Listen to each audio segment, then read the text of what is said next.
네, 반갑습니다. 이도대학의 정인주입니다. 오늘은 토목을 전공하고 토목을 살아가는 여러분들과 함께 우리 토목의 미래에 대해서 이야기를 해보고자 합니다. 최근에 스마트 건설이라는 단어 많이 들어보셨을 거예요. 스마트 건설은 우리 BIM, Building Information Model. 근데 10일 인포메이션 모델이 없나요? 네. 1990년 후반에 일본에서는 교과목에 CIM이 있었다고 합니다. 그러나 1990년도에는 여러 기반 시설이라든지 기술 이런 부분들이 부족했기 때문에 아마 발전이 없었고, 이제는 BIM이라고 용어를 통칭해서 2028년부터 공사비 300억 이상, 500억 이상의 경우에는 전면 BIM으로 설계를 해야 된다고 합니다. 어떻든 BIM은 스마트 건설과 직접적으로 연관이 돼 있어서 이제는 우리가 BIM을 이용해서 설계, 계획에서부터 시공, 유지관리 측면까지 전환이 돼야 될 시기가 된 것 같습니다. 우리 토목의 미래는 이미 시작되었다라는 제목을 붙여보았는데요. 벌써 이제 스마트 건설뿐만 아니라 재난 유지관리 중심의 대전환이 이루어지고 있습니다. 자, 그럼 먼저 우리 토목에 대해서 한번 생각을 해봅시다. 토목을 그동안 사랑하고 전공하고 공부도 하고 업무도 수행하고 있는데, 이 토목의 정의, 여러분들은 명확하게 정의를 내릴 수 있을까요? 저 또한 정의를 내리려고 하니까 어려워요. 토목, 흑토자의 나무목. 옛날엔 자재가 나무였나? 그런 단순한 학문은 아니고, 원래는 미국의 시빌 엔지니어링, 시빌이라는 용어를 가져와서 직역을 하다 보니까 시민공학인 거예요. 이 토목하고 왠지 좀 잘 맞지를 않아. 그래서 일본에서는 아직도 토목을 쓰고 있는데, 지금 우리도 이 토목을 쓰고 있습니다. 여러 가지 토목 인기가 좀 없어졌다 해서 이름을 바꾸고 있는데, 그것보다도 우리가 토목이라는 이 중요한 핵심적인 이 정의에 대해서 한번 살펴보도록 하겠습니다. 우선 공학입니다. 공학. 아마 공학 중에 제일 어려운 공학이라고 저는 생각을 하고 있는데요. 모든 구조를 살펴보면 물리학과 어, 수학으로 구성이 되어 있습니다. 토목공학은 인간의 생활에 필요한 기반 시설을 계획, 설계, 시공, 유지, 관리하는 학문이다. 멋지죠? 예, 우리가 여기서 잘 생각해 보면 기반 시설, 그 전에 생활에 필요한 기반 시설, 잘 생각해 보세요. 이 기반 시설을 계획하고 설계하고 시공하고 유지 관리하는 그런 학문인 거예요. 자, 그래서 예, 미국에서는 영어로 civil이라는 단어를 쓰고 있습니다. 시민을 위한 공학인 거죠. 그렇다면 여러분들은 이 토목의 정의를 어떻게 내려볼 수 있을까요? 토목은 국가 기반 시설을 만드는 기술이다. 어떻습니까? 맞는 것 같죠? 도로, 하천, 교랑, 댐, 항만, 상하수도 등 국가 기반 시설을 만드는 기술. 맞는 것 같아요. 또 토목은 인간의 생존과 사회를 유지하기 위한 기반을 만드는 학문이다. 음, 인간의 생존 맞죠? 사회를 유지 맞지요? 그래서 토목은 계속 가는 거예요. 이 국가가 존재하는 동안 토목은 영원하다라는 걸 말씀을 드립니다. 토목은 단순 건설이 아니라 문명을 만드는 기술이다. 우와, 멋지다. 아니요. 멋지다가 아니고 실질적으로 토목은 문명을 만드는 기술이 맞는 것 같습니다. 그래서 제가 한번 종합적으로 정리를 한번 해봤어요. 토목은 시민공학이다. 토목은 문명공학이다. 토목은 인간의 생존공학이다. 그리고 토목은 사회유지공학이다. 나와 함께 영원히, 국가와 함께 영원히 함께하는 학문, 기술, 바로 그게 토목이라고 생각합니다. 토목은 그런데 눈에 잘 보이지 않습니다. 우리가 살아가기 위해 반드시 필요한 가장 기본적인 기술임에도 불구하고 토목은 눈에 잘 안 보여요. 그러다 보니까 우리 정치 측면에서 바라봤을 때는 시민들에게 뭔가 좀 표시가 나야 되는데 그런 부분에 대해서는 인기가 크게 없는 것 같습니다. 하지만 보이지 않든 보이든 우리한테 직접적으로 삶의 윤택을 가져다 주는 그 기술, 그 학문이 바로 토목기술이고 토목공학이라고 생각합니다. 토목은 땅에 존재하는 모든 기반 시설을 만드는 것으로서 우리가 삶을 영위하기 위해서는 먼저 물이 필요합니다. 그래서 상수에서부터 시작을 했고 그 다음에 버릴 줄 알아야 되는 거죠. 그래서 상수와 하수, 도로, 도시, 방제, 그리고 이제 우리가 해야 될 유지관리. 그래서 토목은 선택이 아니라 필수라고 적어 보았습니다. 또한 선진국일수록 토목은 강해집니다. 지금은 토목이 지양 산업이 아니고 지향 산업으로서 어떠한 산업의 형태가 바뀌고 있는 중이다. 이렇게 보시면 되겠습니다. 예를 들면 건설 중심의 시대가 이제 종료가 되고 이제 유지관리 중심의 시대로 대전환이 이루어지고 있다는 것입니다. 또한 기술 중심 산업으로 변화가 되고 있다는 거죠. 그래서 토목의 미래는 더 강력해진다는 것입니다. 어렵죠? 그러나 토목은 모든 공식들을 보시면 경험 공식으로 이루어져 있습니다. 토목은 어떠한 1 더하기 1을 배우는 게 아니라 전체적인 노하우를 배우는 것이죠. 경험을 배우는 겁니다. 그래서 토목과 기술이 융합이 되면 고부가가치 산업으로 전환이 되는 것입니다. 또한 스마트 토목 시대가 도래되고 고소득 구조로 전환이 될 것으로 전망합니다. 그런데 현재 토목은 매우 기피하는 학문이 되어버렸습니다.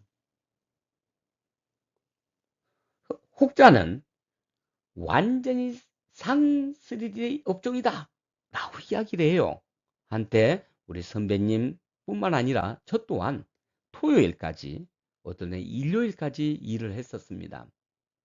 그러다가 토요일 오전까지 근무하게 되다가 이제 금요일까지 근무를 하게 됐죠. 그러나 월, 화, 수, 목, 금 10시가 기본이에요.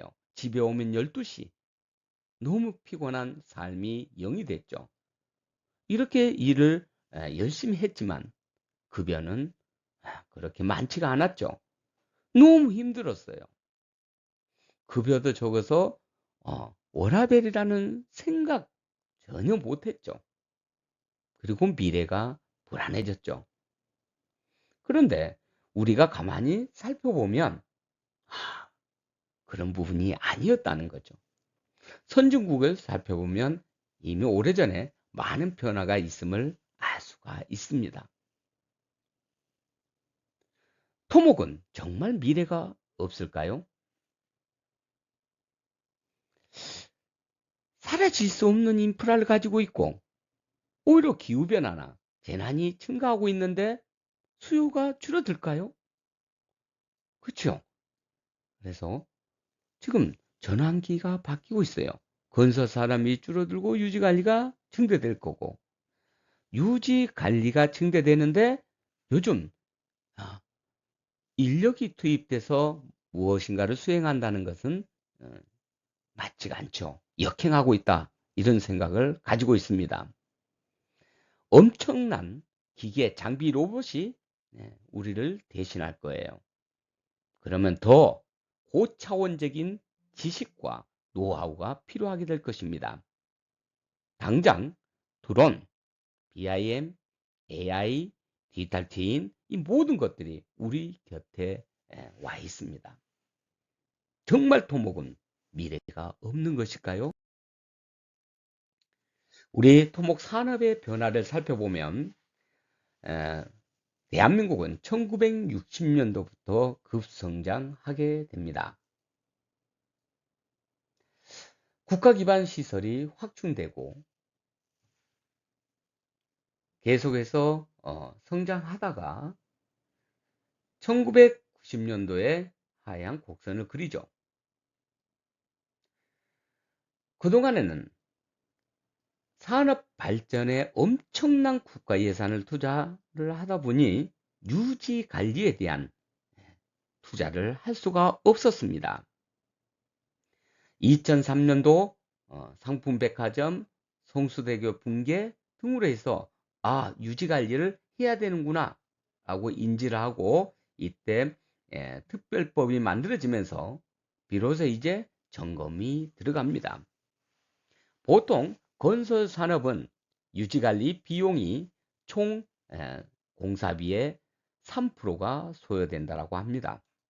이러한 3%가 투자가 돼야 그 시설물을 목표 연도까지 사용할 수가 있다는 거죠. 어떻든 이제는 늦었지만 이제 유지관리에 투자를 해야 될 것입니다. 자, 그러면 이 시점을 쭉 보니까 이 그림에서 보는 바와 같이 교환 시점 이게 2024년이라고 생각을 합니다. 이 산업들이 그러면 전환이 바뀌는 거죠. 산업이 바뀌는 거예요. 유지관리는 무엇인지, 유지관리 사업은 뭘까요? 우리가 한번 생각해 볼 필요가 있습니다. 토목 기술을 한번 볼게요. 보통 선진국은 우리가 현재 100이라고 봤을 때 약 50% 정도의 SOC 사업을 시행한다고 합니다. 그렇다고 하면 우리가 2019년 전에는 100이었던 SOC 사업이 언젠가는 50%로 줄어든다는 것이죠. 이런 고민들을 하고 있을 때 2019년도에 균특 회계가 만들어지면서 우리 건설 산업의 대부분이 포함되어서 이제 국고 보조금이 어떠한 시설물에 중점적으로 투자되는 게 이제는 지방자치단체의 이양이 됩니다. 지방자치단체는 재정 자립도가 그렇게 높지가 않아요. 그러다 보니까 SOC 사업에 직접적으로 투자하기는 참 어렵습니다. 눈에도 잘 안 보여요. 예산도 엄청나게 소요가 됩니다. 그래서 2019년도에 균특세가 발표하고 난 뒤에 38% 정도 건설 예산이 줄어들었습니다. 이때 갑자기 행정안전부의 재예방사업이 1조 원 이상으로 증액이 되죠. 현재 토목을 실무를 하고 있는 분들이 현재는 이 재예방사업 분야에 대부분 투입이 돼서 사업을 진행을 하고 있죠. 그러나 이 사업이 언제까지 영원히 쭉 갈 것이라는 거죠. 그래서 언젠가는 우리가 예방 사업을 끝나고 이제는 이제 다른 방법으로 바뀔 겁니다. 그게 바로 비구조적 대책, 국민의 생명과 재산을 보호하기 위해서 국민들을 대피시키는 부분이 되겠죠. 시설물을 만드는 것보다는 이제는 만들어 놓은 걸 유지 관리를 하고 나머지 이제 국직선 집중호우, 극한호우 등에 의해서 우리 인명피해가 우려되잖아요. 그러면 이제 비구조적 대책으로서 국민들을 대피시키고 또 침수 지역은 미리 사전에 땅 토지주하고 협의를 해서 이제는 그 부분은 원료가 돼서 침수가 되는 거예요. 그래서 평상시 국가에서 보상을 해주는 거예요. 그럼 그 부분이 유수지 형태로 되는 거죠. 선진국들은 이미 이런 사업들을 시행을 해왔습니다. 그러면 이 2000년도 언제가 될지는 모르겠지만 이 중간에 50%로 우리 건설 산업이 유지가 돼야 되는데 너무 어렵습니다. 어떻든 이런 시기가 있을 거라고 저는 추정을 하고 있고요. 그러면 이때 이제 유지관리 사업에 대한 법, 지침, 품셈 등이 만들어져야 될 것입니다. 지금 거의 없다라고 해도 과언이 아니에요. 빨리 준비를 해야 되겠죠. 이 시간을 최대한 단축을 시켜야 될 것 같습니다. 자, 그러면 이제 유지관리 사업으로 전환이 되는데요. 결국은 선진국을 대비하면 전체 SOC 사업 50%, 유지관리 사업 50%로 해서 이건 계속 토목 분야는 이어진다. 이게 바로 토목의 미래인 것입니다. 자, 유지관리 사업은 어떤 드론, 요즘 땅꺼짐 현상에 대한 GPR 탐사, 그 다음에 지하 시설물에 대한 CCTV, 로봇, 계측, 유랑 측정, 시설물 운영 및 비구적 대체 등등등이 있어요. 특히 시설물을 만들었는데 이거 어떻게 운영할 거냐. 펌프장을 예를 들어 볼까요? 아주 오래 도심지, 구도심지죠. 이때 펌프 용량을 10이라고 만들어 놨는데 유역이 바뀌고 우수관로 체계가 바뀌면서 우와, 더 많은 양들이 이제 펌프장으로 유입해 오고 기후변화에 따라서 강우량이 증가됐다는 거죠. 그렇다면 이 시설물을 30년 전에 20년 전에 만들었는데 과연 지금 운영하는 게 맞는지 맞지가 않겠죠. 거기에 따라서 그러면 우리는 시설물을 어떻게 운영을 해야 될지 이런 운영 계획 또 계획을 수립해서 운영을 실행하는 게 바로 유지관리가 되겠습니다. 준비가 하나도 안 돼 있어요. 또 BIM이 구축이 돼야만이 이제 AI가 지금 전부 토목 기술자들이 기피하는 게 뭐예요? 실시 설계죠. 너무 힘드니까 이거 이제 사람이 힘들어서 하기 싫어하잖아요. 이건 바로 컴퓨터 AI가 대신 해줘야 된다고 생각을 하고 있습니다. 기후변화는 저번 시간에도 말씀드렸는데 간단히 말씀드릴게요. 연평균 강우량은 1990년도나 현재나 크게 변화가 없다 그랬죠. 그래서 현재는 비우기 때는 비가 너무 많아요. 우기 때만 비가 많이 오는데 이때 이제 가뭄이 발생하는 거죠. 앞으로 이 가뭄에 대한 대책 정말 고민을 해야 될 것입니다. 우리가 2000년도 초부터 우리나라는 물 부족 국가로 지정이 돼 있지 않습니까? 근데 이제 기후까지 도와주질 않아요. 준비해야 되는 거죠. 그래서 가뭄이 발생하면 잠시 투자했다가 또 가뭄 잊어버려. 그러면 투자를 안 하고 이런 정책은 있어서는 안 될 것 같습니다. 어떻든 이제는 가뭄과 홍수 이 두 마리 토끼를 잡아야 되는데요. 또 어려워진 게 하나 있어요.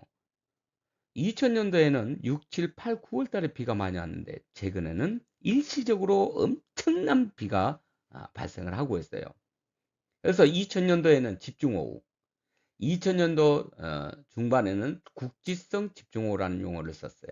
현재에는 시간당 100mm 이상의 극한호우라는 용어가 만들어질 정도로 강우 패턴이 완전히 바뀌었다는 겁니다. 이에 따라서 우리는 그동안 만들어 놓은 예방 시설물 어떻게 운영을 하고 어떻게 관리를 하고 어떻게 유지 관리를 할 것이냐라는 것을 심도 있게 고민을 해야 될 시기가 됐다. 2014년 8월 25일 경상남도와 부산을 강타한 빈도 500년 빈도의 강우가 있습니다. 2016년 태풍 차바 때 300년 빈도의 강우가 발생해서 양산천이 범람하여 대우 마리나 아파트가 침수가 돼서 600대 차량이 침수됩니다. 태화강이 범람해서 현대 반도 아파트 지하 주차장이 침수돼서 700대 이상의 차량이 침수되고 1명의 사망자가 발생합니다. 하천 주변에 지하 시설물은 이와 같이 위험 요소를 계속 안고 있었죠. 2022년 포항 냉천이 범람하여 아파트 지하 주차장이 잠기면서 인명피해가 10명이 넘는 사람이 사망자가 발생해요. 너무 안타깝죠. 이제 관리사무소 소장들도 교육, 안전교육, 재난에 대한 교육이 필요하다고 생각이 됩니다. 2020년도에는 부산 지하차도, 초랑 지하차도가 침수되면서 3명의 사망자가 발생을 합니다.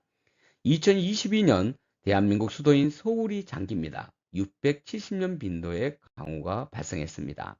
2023년도에는 200년 빈도의 강우가 발생했지만 이때는 이틀 연속 강우가 발생함에 따라 예천군에 산사태가 발생하여 10명 이상의 사망자가 발생합니다.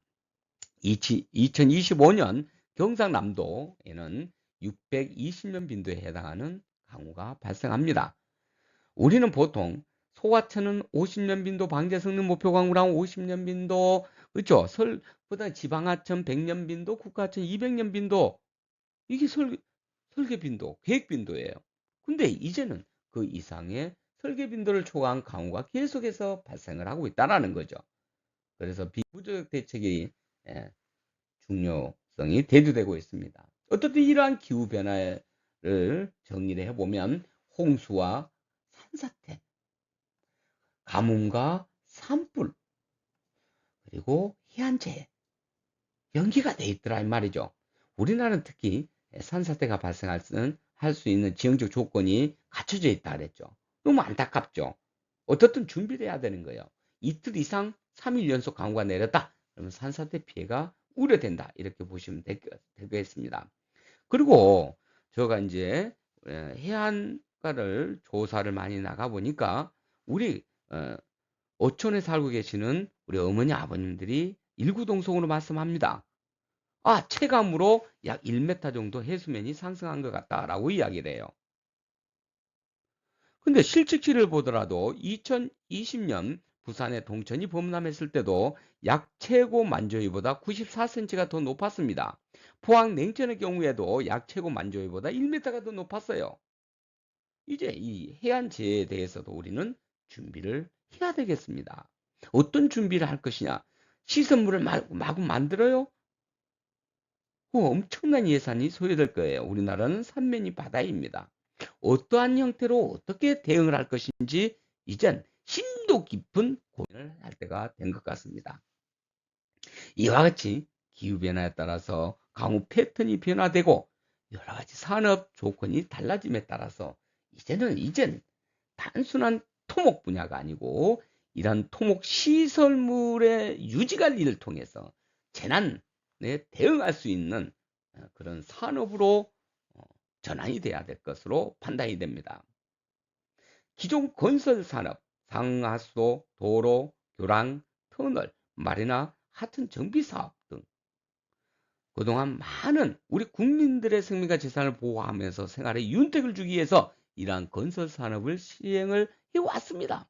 이러한 시설물을 최대한 활용을 해서 이젠 기후 변화에 대응하여 재난, 그다음 재해에 대응하고 또 비구조적 대책, 즉 여러 가지 기계, 센서, AI 등을 통해서 국민의 생명과 재산을 보호하는 핵심 학문, 핵심 기술이 바로 토목이라고 생각합니다.